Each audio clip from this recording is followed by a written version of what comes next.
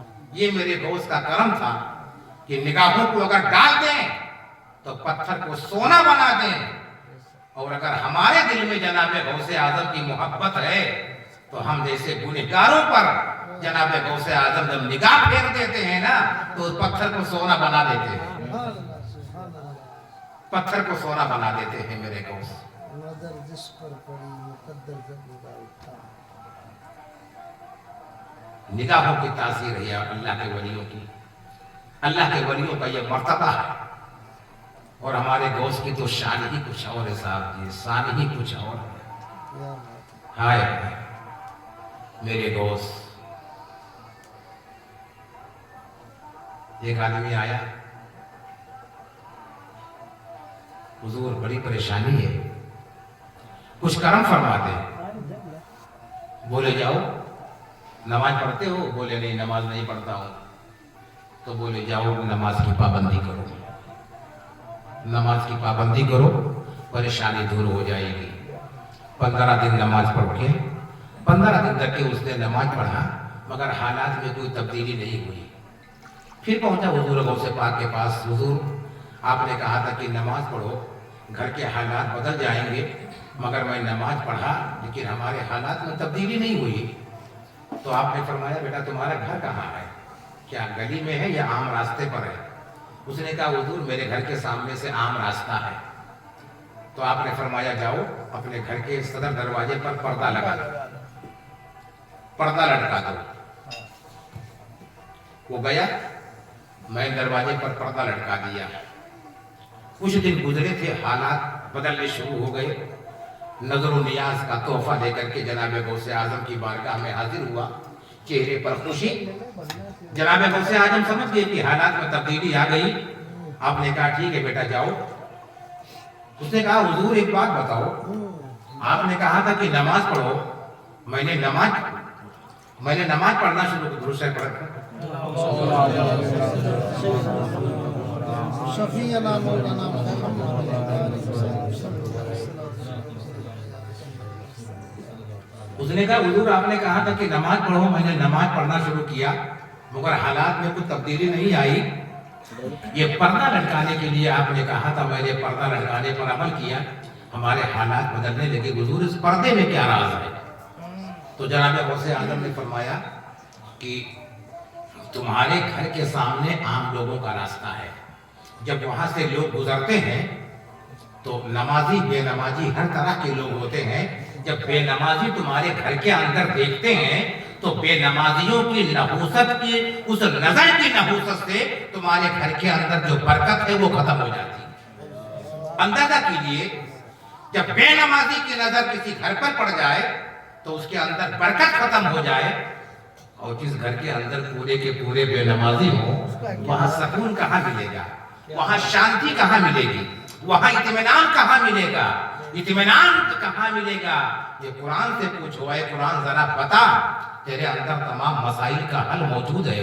اے قرآن بتا، ماں کی گود سے لے کر کے جوانی کی دہلیز تک، اور جوانی کی دہلیز سے لے کر کے قبر کی کوٹھری تک کے ہر مشکل موڑ پر تو بندوں کی رہبری و رہنمائی کرتی ہے۔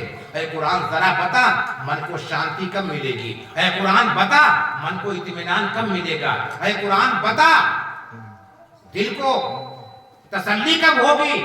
تو اللہ کا قرآن فرماتا ہے الا بذکر اللہ تطمئن القلوب، نہ دولت سے، نہ ثروت سے، نہ گھر آباد کرنے سے تسلی دل کو ملتی ہے، خدا کو یاد کرنے سے تسلی دل کو ملتی ہے، خدا کو یاد کرنے سے۔ پروردگار عالم کی بارگاہ میں دعا ہے کہ جو کچھ بیان ہوا سب سے پہلے مجھے، اس کے بعد آپ حضرات کو اس پر عمل کرنے کی توفیق و رفیق عطا فرمائے، اور غوث اعظم کی غلامی ہمیں اور آپ کو اللہ نصیب فرمائے۔ وآخر دعوانا ان الحمدللہ رب العالمین۔ السلام علیکم ورحمۃ اللہ وبرکاتہ۔